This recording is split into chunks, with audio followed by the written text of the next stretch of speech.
So we have a pretty little H22A doing all kind of neat stuff too, but that's another story. I'd like to know, what is your most irritating and tedious clean that the hot tank didn't quite get? This is one of mine. Use too hard a brush. Aluminum's not nice. Use too soft and it just doesn't get it.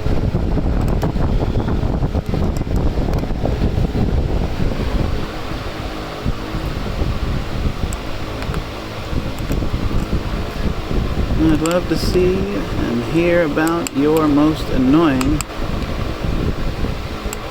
tedious, little detail works.